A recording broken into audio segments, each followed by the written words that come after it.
Assalamualaikum warahmatullahi wabarakatuh.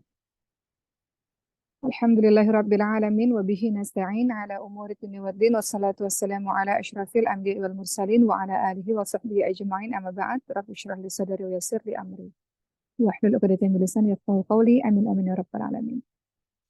Apa kabar semuanya? Alhamdulillah, semoga jelas suara Uma pada hari ini. Hari Jumat kita kembali bertemu lagi dalam Katupat kajian virtual penuh manfaat. Tema kita pada hari ini adalah mintalah fatwa pada hatimu. Apa maksudnya, teman-teman semua? Langsung saja kita bahas mengenai hal ini. Nanti kita akan kaitkan dengan keadaan hati kita. Apapun yang Uma sampaikan pada hari ini adalah nasihat untuk diri Uma yang masih banyak dosa dan banyak salah. Yang mudah-mudahan dengan apa yang Uma sampaikan pada hari ini bisa bermanfaat untuk kita semua. Rasulullah SAW, sahabat-sahabat sekalian, itu mengingatkan salah seorang sahabat namanya Wabisa. Jadi Rasulullah mengatakan pada beliau, mintalah fatwa kepada hatimu. Rasulullah sampaikan ini 3 kali. Mintalah fatwa kepada hatimu, mintalah fatwa kepada hatimu. Lalu Rasulullah SAW melanjutkan, karena kebaikan adalah karena kebaikan adalah yang membuatmu tenang, yang membuat jiwamu tenang, yang membuat hatimu tenang. Itu kebaikan. Dan dosa adalah yang membuatmu bimbang.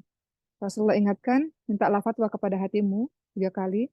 Lalu Rasul lanjutkan, karena kebaikan adalah yang membuat tenang jiwa dan hatimu, dan dosa adalah yang membuat bimbang hatimu dan membuat goncang dadamu. Walaupun kamu meminta fatwa pada orang-orang dan mereka memberimu fatwa. Jadi Rasulullah SAW ingatkan dalam hadis riwayat Ahmad, kalau kita dihadapkan dalam sebuah perkara dan kita ragu-ragu mengenai perkara ini, maka Rasulullah minta kita tanya aja sama hatimu. Tanya pada hati nuranimu lah istilahnya. Tanya pada hati terdalammu. Perbuatan ini perbuatan yang betul tidak? Perbuatan ini perbuatan yang salah tidak? Kata Rasulullah, kenapa? Karena hatimu tahu. Hatimu yang murni itu, hatimu yang bersih itu, hatimu tahu mana yang kebaikan, mana yang kemaksiatan. Kenapa? Karena kebaikan selalu akan membuat tenang jiwamu, dan dosa selalu akan membuat bimbang dan goncang hatimu. Jadi Rasul ingatkan kepada kita, kalau terjadi apa-apa dalam kehidupan kita, tanya pada hati nurani. Perbuatanmu ini dibenarkan atau tidak. Namun, jangan sampai salah dalam memahami hadis ini, teman-teman sekalian. Karena ada orang yang kemudian mengatakan, aku nggak mau sholat misalnya. Aku tanya pada hatiku, nggak apa-apa, nggak sholat gitu. Kemudian akhirnya dia nggak sholat. Kemudian dia katakan, aku nggak mau puasa Ramadan. Kemudian dia tanya pada hatinya, hatiku mengatakan nggak apa-apa, nggak puasa Ramadan. Kemudian dia nggak puasa Ramadan. Atau ada seorang perempuan mengatakan, aku belum siap untuk pakai jilbab. Nantilah pakai jilbab ketika sudah lebih berumur atau sudah menikah. Aku tanya pada hatiku, hatiku bilang nggak apa-apa. Berarti nggak apa-apa karena aku sudah meminta fatwa daripada hatiku. Nah, sekarang pertanyaannya, apa patokan benar atau salah? Apakah patokan benar atau salah itu adalah hati kita atau perasaan kita atau seperti apa? Hati yang mana yang bisa ditanya? Nggak semua hati bisa ditanya, teman-teman semua. Kalau hatinya kayak tadi tuh, membenarkan perilaku-perilaku dosa atau membenarkan perilaku-perilaku yang sudah jelas-jelas Allah perintahkan. Nggak bisa tanya pada hati yang seperti itu. Makanya ada jenis hati yang bisa ditanya, nggak semua hati. Dan kita lihat hati kita termasuk golongan hati yang mana. Jadi kalau kita dihadapkan dalam sebuah perkara, dalam sebuah pilihan, ini benar atau salah ya, ini dosa atau enggak ya, maka seorang muslim itu wajib mengikuti tentu saja perintah Allah dan Rasulnya, bukan mengikuti perasaan. Bertanya kepada hati, bertanya kepada perasaan, itu pada orang-orang tertentu. Nggak semua hati bisa ditanya. Hati nurani itu kan nggak semua orang bisa memberikan jawaban. Sebentar teman-teman semua. Ya, nggak semua orang memberikan jawaban yang betul ketika hatinya kotor, ketika hatinya rusak, ketika hatinya sudah terbiasa dengan maksiat, nggak bisa kita tanya pada hati yang seperti itu. Jadi, berangkat dari hadis yang tadi, mintalah fatwa kepada hatimu, tanyalah kepada hati nuranimu.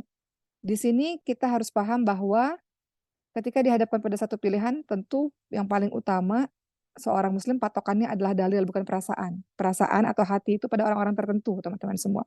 Kita lihat dalam surah Muhammad ayat ke-33, bagaimana Allah Subhanahu wa taala berfirman, apa kata Allah? Ini adalah kewajiban kita mengikuti dalil, bukan perasaan ya, bukan hati ya. Apa kata Allah Subhanahu wa taala dalam surah Muhammad ayat 33? A'udzu billahi minasyaitonir rajim. Ya ayyuhalladzina amanu atti'ullaha wa atti'ur rasul wa la tubtilu a'malakum. Kata Allah apa? Dalam surah Muhammad 33, wahai orang-orang yang beriman, taatlah kepada Allah, taatlah kepada Rasul, dan janganlah kamu merusakkan pahala-pahala amal-amalmu. Atau kewajiban dalam mengikuti dalil, bukan perasaan, itu juga teman-teman bisa lihat dalam surah At-Taghabun ayat ke-12. At-Taghabun ayat ke-12. Apa kata Allah Subhanahu wa taala? A'udzu billahi minasyaitonir rajim wa atii'allaha wa atii'ur rasul fa in tawallaitum fa innama 'ala rasulinal balaghul mubin. Dan taatlah kepada Allah, taatlah kepada Rasul, dan jika kamu berpaling maka sesungguhnya kewajiban Rasul hanyalah menyampaikan amanat Allah dengan terang. Atau kalau kita lihat dalam surah An-Nisa 59, apa kata Allah? Jika kamu berlainan pendapat tentang sesuatu, maka kembalikanlah ia kepada Allah. Kembalikanlah ia kepada Al-Quran. Dan Rasulnya dan sunnahnya. Jadi kalau kita berlainan pendapat tentang sesuatu, kalau kita bingung dalam sebuah pilihan, ini benar atau salah ya, ini diridhoi Allah atau enggak ya. Dalam surah An-Nisa 59 dikatakan apa? Kembalilah kepada Allah, artinya kembalilah kepada Al-Quran. Apa standar kebenaran dalam Al-Quran itu? Dan kembalilah kepada Rasul, kembali kepada sunnahnya Rasul. Jika kamu benar-benar beriman kepada Allah dan hari kemudian, kata Allah. Yang demikian itu adalah lebih baik bagimu dan lebih baik akibatnya. Jadi, di awal, tadi kita sudah bahas, kata Rasul, kalau terjadi apa-apa, minta fatwa kepada hatimu. Karena hatimu tuh tahu mana kebaikan yang menenangkan jiwa, mana keburukan yang menggelisahkan jiwa. Tapi ternyata kita juga harus memahami, nggak semua hati bisa kita tanya. Karena banyak hati yang sakit, bahkan banyak hati yang mati.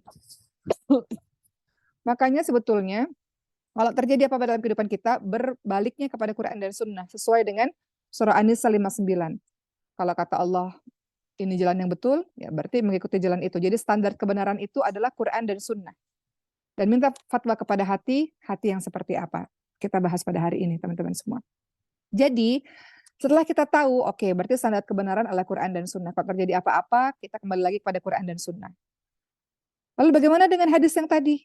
Yang kata Rasulullah, mintalah pendapat atau mintalah fatwa kepada hatimu. Tanyalah pada hati nuranimu akan menjawab. Jadi apakah perasaan itu bisa menentukan benar atau salah? Bagaimana kita menyikapi hal ini, menyikapi hadis ini? Jadi teman-teman semua, para ulama menjelaskan bahwa hadis yang tadi Rasul katakan mintalah fatwa kepada hatimu, itu nggak bisa berlaku pada semua orang. Hanya orang-orang tertentu. Siapakah orang-orang tertentu itu yang hatinya bisa ditanya? Ada beberapa kriteria, ada beberapa ciri-ciri. Yang pertama, ciri-ciri orang yang hatinya bisa ditanya, hatinya bisa dimintai fatwa. Pertama, kalau dia orang yang salih. Kalau dia orang yang salih, bukan orang pelaku maksiat, bukan yang hatinya sakit atau yang hatinya kotor. Orang yang salih itu hatinya bersih kan teman-teman semua. Dia masih berada dalam fitrah. Dia punya dia punya kalau dia buat dosa sedikit aja, itu udah bunyinya udah kenceng gitu. Artinya dia bimbang, dia ketakutan luar biasa, hatinya goncang. Itu orang-orang yang soleh. Beda dengan orang-orang yang sudah terbiasa berbuat maksiat, maka ketika dia buat maksiat, nggak ada perasaan hati yang gelisah, nggak ada hati yang goncang, karena terbiasa berbuat maksiat. Tapi kalau orang soleh, dia bimbang, dia gelisah, hatinya bergoncang ketika dia berbuat dosa. Jadi, teman-teman semua, mintalah fatwa kepada hatimu, bukan sembarang hati. Namun hati yang tenang, hati yang dipenuhi dengan cahaya, hati yang bisa membedakan, yang masih bisa membedakan antara yang hak dan yang batil. Hati yang benar, ya. Oleh karena itu, Nabi Muhammad SAW menyampaikan hadis ini kepada seorang sahabat yang namanya tadi Wabisah. Wabisah itu siapa? Wabisah itu adalah seorang sahabat yang menjadi salah satu sahabat dari generasi terbaik yang diridhoi oleh Allah SWT. Sahabat Nabi yang bernama Wabisah yang tadi Rasulullah nasihati, mintalah fatwa kepada hatimu, beliau itu dikenali sebagai seorang ahli ibadah. Maka tentu saja akhirnya Nabi bersabda, mintalah fatwa kepada hatimu, kepada Wabisah ini, kepada si sahabat Nabi ini. Karena beliau atau sahabat Nabi yang bernama Wabisah ini dikenali sebagai seorang ahli ibadah yang hatinya bersih, yang hatinya tenang, yang hatinya gelisah kalau berbuat dosa. Jenis hati ini yang bisa ditanya teman-teman semua. Yang hatinya suci, di atas fitrah, yang hatinya belum dikotori dengan hawa nafsu. terhadap sesuatu yang tidak diridhai oleh Allah. Jadi itu sebabnya kenapa Rasulullah meminta kepada salah seorang sahabatnya untuk meminta fatwa dari hatinya sendiri, dari hati nuraninya sendiri. Kenapa? Karena hatinya masih bersih, masih suci. Jadi bertanya kepada hati nuranimu atau bertanya kepada eee, hatimu sendiri, minta fatwa kepada hatimu, ini berlaku kepada orang-orang yang jiwanya baik, nggak berlaku kepada orang yang fasik. Siapa itu fasik? Orang yang gemar melanggar syariat Allah. Nggak berlaku pada orang yang fajir, yaitu ahli maksiat, yang mereka tidak lagi bimbang dalam melakukan dosa, gitu. Itu ya teman-teman semua ya. Jadi ini ada perbedaannya di sini. Kalau kita lihat ada jenis orang-orang yang ketika melakukan dosa, melakukan maksiat, itu melakukannya udah nggak takut lagi, udah nggak gelisah lagi, bahkan sudah berlapang dada, bahkan dosanya nggak dianggap sebagai perbuatan dosa. Nah, tentulah orang-orang seperti ini tidak berfungsi, hatinya, dalam artian dia tidak lagi bisa membedakan yang hak dan yang batil. Hatinya nggak lagi peka dalam perbuatan-perbuatan dosa, hati ini nggak bisa ditanya teman-teman semua, ya. Hati yang seperti ini nggak bisa ditanya. Yang kedua, hati mana lagi yang bisa ditanya? Minta fatwa kepada hatimu, hati yang seperti apa lagi? Selain hati dari orang-orang yang saleh, kedua, hati orang yang memiliki ilmu agama. Kenapa? Karena orang yang punya ilmu agama, mereka itu mengetahui mana yang halal, mana yang haram. Mereka adalah orang yang mengetahui batasan-batasan. Mereka adalah orang yang mengetahui hak-haknya Allah dan hak-hak seorang hamba. Dengan adanya ilmu yang mereka miliki, tentu mereka gelisah kalau melakukan sesuatu yang melanggar ajaran agama. Berbeda dengan orang jahil yang nggak belajar agama atau jauh daripada agama, nggak paham tentang batasan-batasan yang boleh dan nggak paham tentang hak-hak Allah. Ketika dia melakukan perbuatan dosa karena ketidaktahuannya, ia akan merasa biasa-biasa saja. Bahkan sebagian dari mereka merasa itu sebuah kebenaran, gitu. Semua orang lakuin kok, jadi nggak apa-apa, nggak ada masalah, gitu kan. Karena minimnya pengetahuan itu. Jadi orang dengan kriteria yang minim pengetahuan ini tentu tidak bisa ditanya hatinya, nggak bisa ditanya hati nuraninya ya. Jadi nomor dua, teman-teman semua, hati yang bisa ditanya, hati yang bisa dimintai fatwa adalah mereka yang memiliki ilmu agama. Ketiga, apalagi teman-teman semua, minta fatwa kepada hati itu pada saat kondisi seperti apa lagi? Atau pada saat orangnya seperti apa? Minta fatwa kepada hati itu hanya berlaku pada perkara-perkara syubhat ya, teman-teman semua. Bukan perkara yang sudah jelas hukumnya. Maksudnya apa? Perkara-perkara syubhat itu apa? Perkara-perkara yang eee, masih abu-abu gitu, yang belum jelas. Nah itu ya silakan. Tapi kalau perkara yang sudah pasti itu dosa, sudah pasti itu haram, sudah pasti itu Allah marah. Nah itu nggak berlaku lagi tanya sama hatimu, minta fatwa pada hatimu karena sudah jelas-jelas itu dilarang Allah, dibenci oleh Allah gitu. Begitu ya teman-teman semua. Jadi, tanya sama hati itu kalau itu masih perkara yang kita ragu-ragu, boleh kita tanya pada hati kita. Tapi kalau perkara itu memang sudah jelas keharamannya, nggak perlu tanya lagi. Karena dalil atau Quran Sunnah mengatakan itu perbuatan yang dosa, perbuatan yang tidak baik, gitu ya teman-teman semua. Jadi, kalau sudah jelas hukumnya, sudah jelas keharamannya, ya tinggalkan. Adapun dosa yang nggak jelas, ya, artinya engkau masih ragu-ragu ini boleh nggak ya, ini nggak ya. Nah, hati-hati yang masih berfungsi dengan baik itu bisa engkau tanyakan, gitu. Begitulah teman-teman semua, Rasulullah ingatkan, tinggalkan yang meragukan dan ambil yang tidak meragukan. Jadi kalau engkau masih ragu-ragu, ya tinggalkan. Dalam sebuah perkara, ada satu perkara yang engkau ragu-ragu dengan sangat, ya tinggalkan. Baik, sekarang kita bahas setelah kita tahu bahwa itulah jenis hati-hati yang bisa kita tanya, sekarang kita akan bahas mengenai hati. Jadi kembalikan hati kita ini sesuai dengan fitrahnya. Kembalikan hati kita ini sesuai dengan keadaan semula. Memangnya hati kita ini seperti apa sih? Kok ada hati yang sakit, ada hati yang mati, ada hati yang masih suci, yang masih bersih, yang masih hidup. Nah, membicarakan mengenai hati ini penting teman-teman semua. Karena hati yang hidup, hati yang sehat ini kita bisa tanya, ya. Kita bisa mintai fatwanya. Kita akan bicara soal hati di perbincangan berikutnya ini. Hati itu tentu adalah bagian tubuh yang paling penting dan paling utama. Kenapa? Karena baik atau buruknya seluruh anggota badan itu tergantung dari baik buruknya hati, ya kan? Apa kata Rasulullah SAW? Ketahuilah, sesungguhnya di dalam tubuh manusia ada segumpal daging. Jika segumpal daging itu baik, maka seluruh tubuhnya akan baik. Jika segumpal daging itu buruk, maka seluruhnya akan buruk. Ketahuilah bahwa segumpal daging itu adalah hati manusia. Jadi hati ini termasuk yang salah satu utama dalam diri kita. Kenapa? Karena hati ini tempat tumbuhnya iman, tempat tumbuhnya landasan-landasan utama kebaikan, tempat tumbuhnya kemuliaan hidup seseorang. Karena ada iman di situ, tempat tumbuh kembangnya iman. Makanya kalau engkau menginginkan hatimu masih berfungsi untuk dimintai fatwa atau ditanyakan hati nuranimu itu bisa menjawab, maka usahakan agar hatimu selalu diperbaiki, perbaikan hati, perbaikan iman ya. Perbaikan hati itu sama dengan memperbaiki iman. Kenapa? Karena sesungguhnya iman itu teman-teman semua dalam hati kita, dia itu bisa usang, bisa lapuk. Sebagaimana kalau kita lihat pakaian, kita lihat barang-barang lain, dia bisa usang, bisa lapuk. Begitu pula dengan iman. Oleh karena itu, minta sama Allah untuk terus memperbaharui iman. Memperbaharui iman yang ada dalam hatimu. Ya.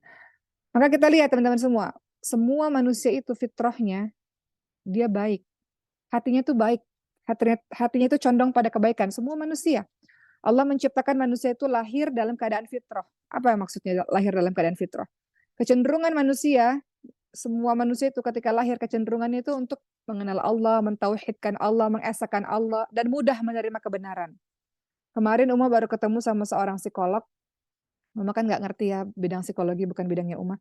Kata beliau, Masya Allah, itu sama dengan pembelajaran kami di psikologi, bahwa ada yang namanya psikologi positif, kata beliau ya kalau nggak salah, bahwa semua orang itu pada hakikatnya baik gitu, asalnya itu baik. Nah kalau dalam bahasa kita ini, Allah menciptakan manusia dalam keadaan fitrah, kecenderungan untuk mengenal Allah, mentauhidkan Allah, dan cenderung dia itu, semua manusia itu cenderung awalnya itu mudah menerima kebenaran. Coba teman-teman lihat dalam surah Ar-Rum ayat 30. Apa kata Allah Subhanahu wa taala?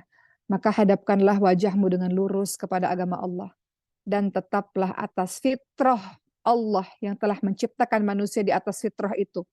Jadi Allah yang telah menciptakan kita dengan fitrah. Fitrah itu apa tadi?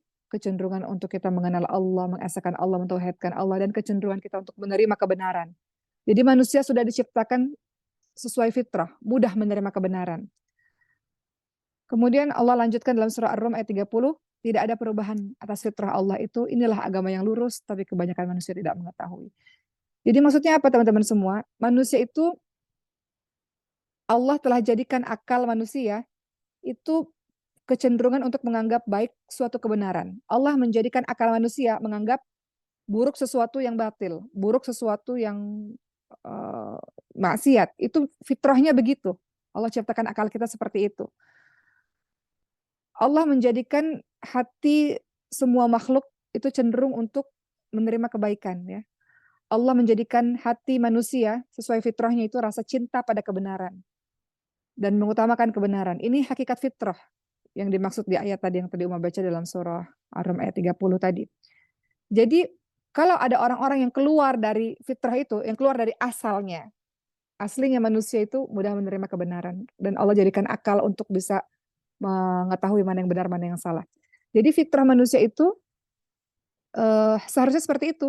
Namun kenapa seiring berjalannya waktu, semakin bertambah usia kita, fitrah kita rusak. Karena ada sesuatu yang mempengaruhi fitrah itu, teman-teman semua. Apa kata Rasulullah SAW? Semua bayi yang dilahirkan di muka bumi ini di atas fitrah, ya, cenderung pada kebaikan, cenderung taat kepada Allah. Lalu kemudian seiring berjalannya waktu, orang tuanya lah yang menjadikan dia yang lain-lain.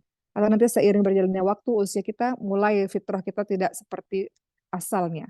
Mulailah hati yang bersih itu, hati yang suci itu menjadi sakit, menjadi mati. Teman-teman, Rasulullah SAW bersabda, Allah SWT berfirman, sesungguhnya kata Allah, aku menciptakan hambaku semuanya dalam keadaan hanif. Allah menciptakan hambanya semuanya dalam keadaan lurus. Semuanya cenderung dalam kebenaran. Itu asal manusia. Jadi asal manusia itu baik, teman-teman semua. Dan sungguh kemudian kata Allah Subhanahu wa taala, syaitan mendatangi mereka lalu memalingkan mereka dari agama mereka. Syaitan itu sifat bisa dari golongan jin, bisa dari golongan manusia. Jadi lagi-lagi kita tahu bahwa ternyata setiap manusia di muka bumi ini mereka lahir dalam keadaan baik. Mereka cenderung pada kebaikan, mereka mudah dalam menerima kebaikan karena Allah ciptakan mereka lahir dalam keadaan fitrah. Cenderung untuk beribadah kepada Allah Subhanahu wa taala. Namun dalam pelaksanaan kehidupan maka fitrah itu kemudian beralih atau hati itu kemudian berubah. Maka apa yang membuat hati itu berubah? Sampai-sampai hati yang bersih, yang suci, yang kita bisa mintai fatwa ini udah nggak bisa berfungsi lagi, nggak bisa kita tanyai lagi. Teman-teman lihat surah Al-Mutaffifin ayat 14. Surah Al-Mutaffifin ayat ke-14. Kata Allah Subhanahu wa taala, "A'udzu billahi minasyaitonir rajim. Kalla bal rana 'ala qulubihim ma kanu yaksibun." Dalam surah Al-Mutaffifin ayat 14, sekali-kali tidak demikian. Bahkan menutupi hati mereka perbuatan dosa yang selalu mereka lakukan. Jadi hati itu tertutup dengan perbuatan-perbuatan dosa. Hati itu menjadi tidak suci lagi, tidak bersih lagi karena perbuatan dosa yang berulang. Baik, dalam kita memahami ayat ini ada satu hadis Rasulullah SAW sendiri yang kemudian menafsirkan makna dari ayat Al-Mutaffifin ayat 14 tadi. Kata Rasulullah apa? Sesungguhnya seorang hamba jika dia berbuat dosa, maka akan dibubuhkan satu titik hitam di permukaan hatinya. Kalau dia segera bertaubat, meninggalkan dosa tersebut, mohon ampun kepada Allah, hatinya jadi bening kembali. Hatinya jadi bersih kembali. Gelap makin hitam. Itulah makna dari penutup hati. Hatinya telah tertutup. Hatinya sakit, bahkan hatinya mati. Itu yang kemudian Allah katakan Quran dalam surah Al-Furqan ayat 14. Apa tadi kata Allah? Kalabal rana ala qulubihim ma kanu yaksib. Katakan bahkan menutupi hati mereka dengan perbuatan dosa yang selalu mereka lakukan. Jadi hati mereka tertutup dikarenakan perbuatan dosa yang terus yang kita bisa tanya apa tidak berfungsi terlalu detik hingga kita menjadi buta. Harusnya hati ini bercahaya. Hati ini harus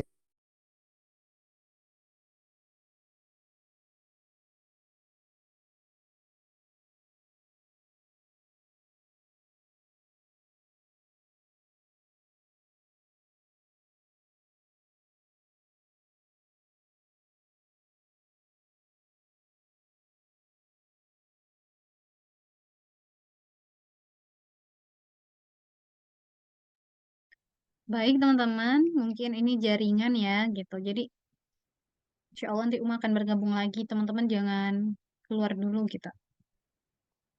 Baik, sebentar ya teman-teman. Ini mungkin kendala jaringan sedikit. Baik, mungkin teman-teman yang mau beristirahat sebentar gitu ya, mau relax dulu boleh. Atau mau minum, makan sedikit gitu ya. Baik, teman sudah suaramu bergabung lagi. terdengar. Terdengar Uma. Suaramu Tapi putus-putus Uma suaranya. mudah-mudahan nanti tim putus-putus ya. Bentar, bentar. Suaranya Videonya jelas tidak sekarang. terlihat. Suaranya jelas Uma, tapi videonya tidak terlihat. Ini nggak terlihat. Oke. Bentar ya.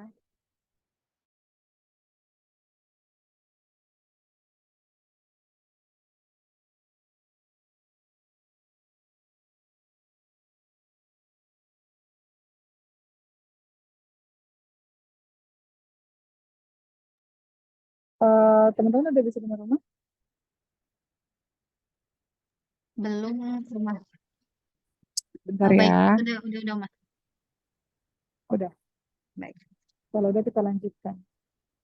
Kamu udah ada ya? sudah Uma. Oke. Kita lanjutin ya teman-teman semua. Nanti mohon mohon teman-teman media bisa di-cut terus digabung lagi ya biar nggak terpotong ceramahnya. Baik, kita lanjutkan ya. Tadi Uma sudah menjelaskan mengenai hakikat hati yang kotor, hati yang tertutup. Kenapa? Karena banyak perbuatan dosa yang dilakukan. Yang harusnya hati itu bercahaya, ya, yang harusnya hati itu terang benderang, yang harusnya hati itu mudah dalam menerima kebenaran, yang harusnya hati itu bisa membedakan mana yang benar yang salah. Karena perbuatan dosa terus-menerus, hawa nafsu yang kita perturutkan ini akhirnya membuat kita terhalang dari menerima kebenaran.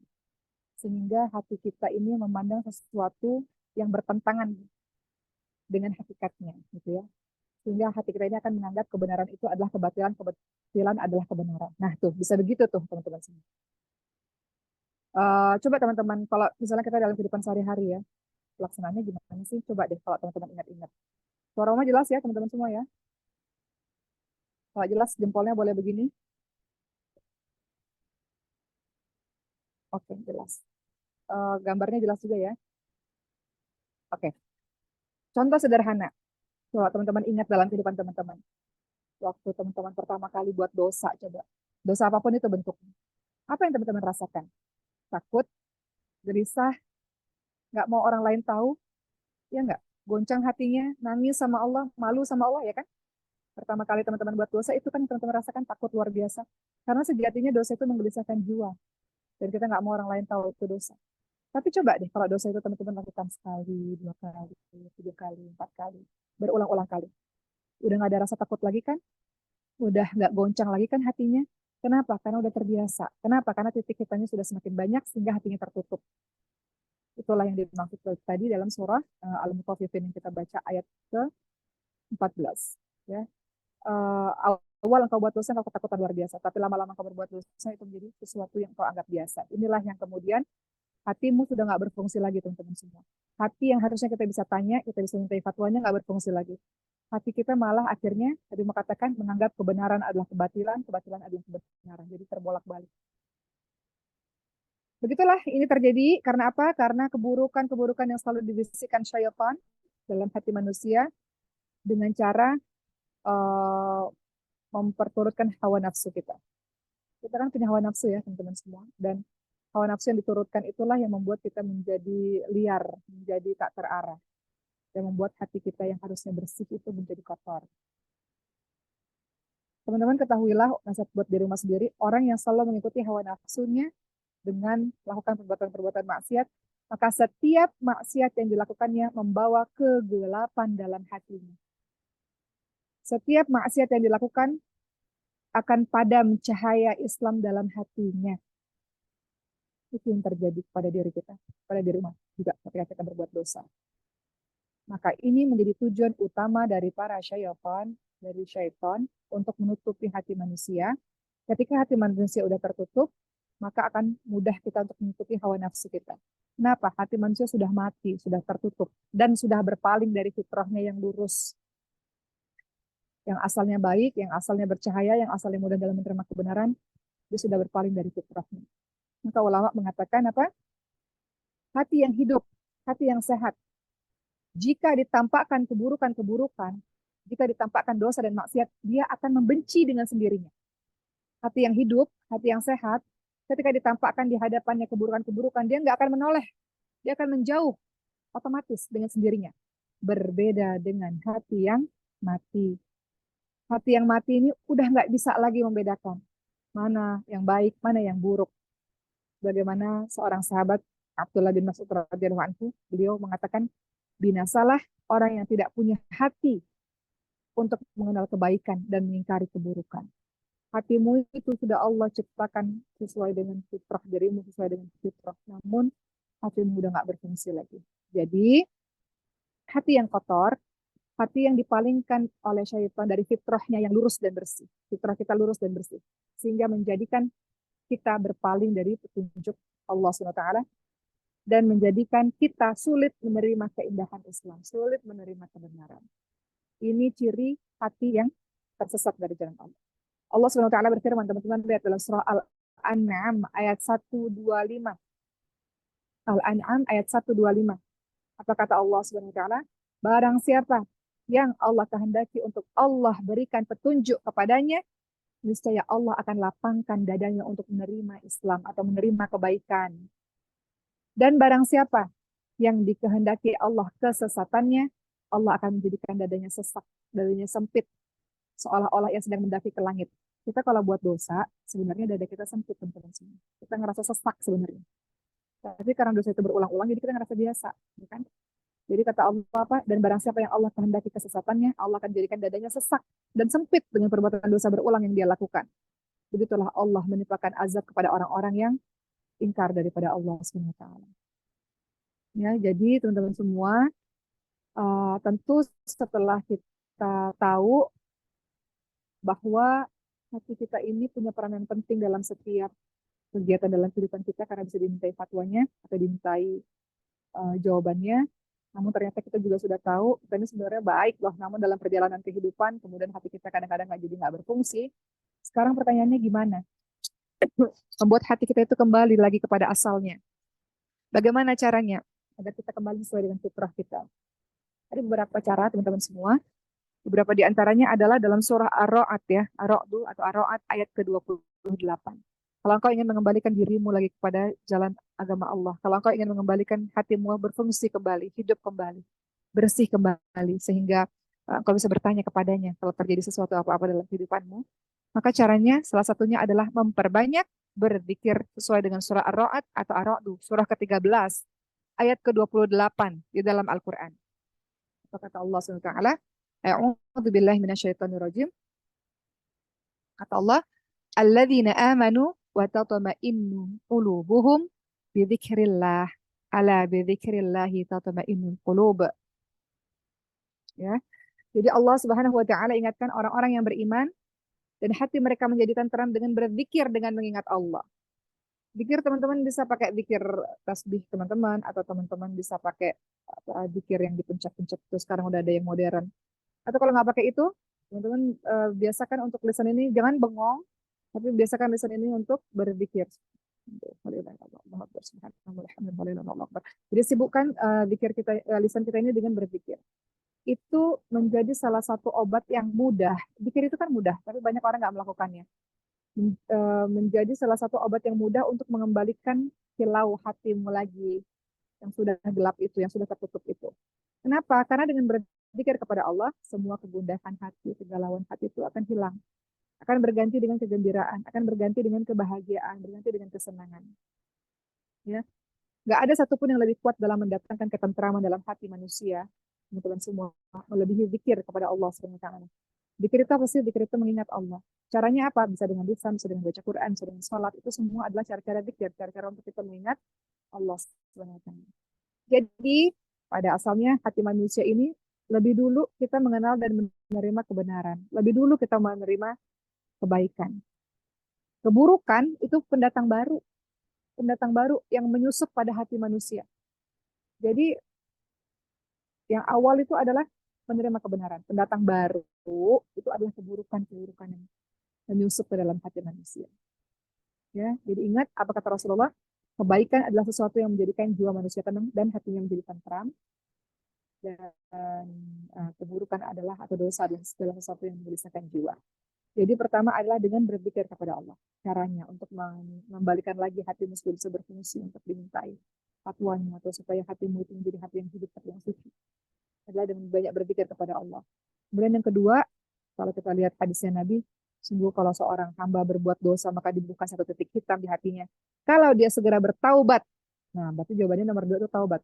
Kalau dia segera bertaubat dan meninggalkan dosa itu dan mohon ampun kepada Allah, maka hatinya akan jadi bening, kata Rasulullah SAW. Jadi untuk mengembalikan hati pada fitrahnya, selain banyak zikir, kedua adalah dengan kembali kepada Allah. Dengan cara apa? Bertaubat dari perbuatan dosa dan maksiat.